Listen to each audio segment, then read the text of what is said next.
Well, we just saw Middle of Nowhere. Yes. An impressive feature, a well-crafted feature.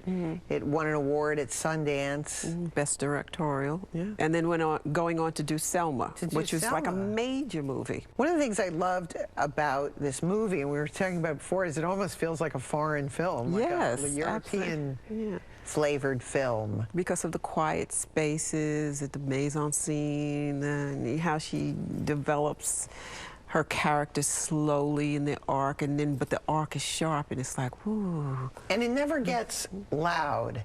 It's a lot of the internal struggle. I love the shots that stayed with me are, you know, when Ruby is sitting on the bus, and you just hear the sound of the bus going to She prison. trusts her characters, and she trusts the audience will be able to understand what she's saying. She doesn't force things. It's understated. Yes. It's understated. You know, even with the mother's dialogue with her, it's not a big screaming, yelling. It felt very, very truthful yet cinematic, which is one of my favorite things. And the scene, of course, that came as a total shock to me is when they're in the parole hearing, and she is holding out hope for him.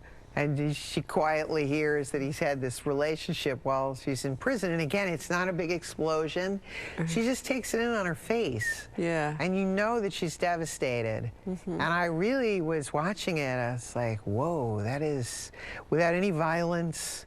It went up a notch. It was just emotionally violent. And it was like, it was really a punch in the gut. I thought that was just...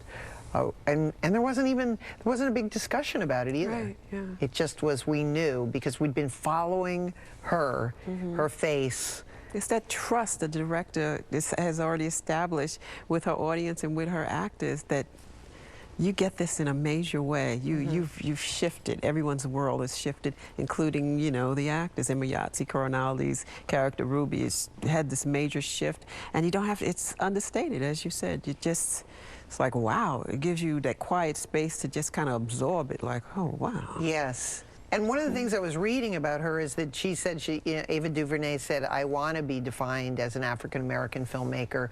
That is my gaze. I am proud of it.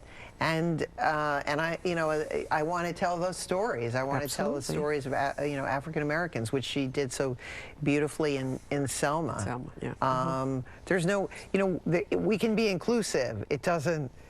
That must feel like a challenge sometimes. Like, well, to succeed now, do I must move to a new genre? No, I want. There's so many other. She's got a ton of other stories to tell. Stories I'd like to tell. I also want to mention that she did have a Barbie doll. Yes, she did. First person to have a Barbie doll. That really looked like her too. That's what I sent her an email and said, and she's cute too. She looks just like you. Thanks so much, Julie Dash, for spending time with me tonight. Thank you, Ileana. Thank you. And there are more movies ahead, directed by Trailblazing Women. Up next, a movie directed by Tamra Davis and starring Drew Barrymore.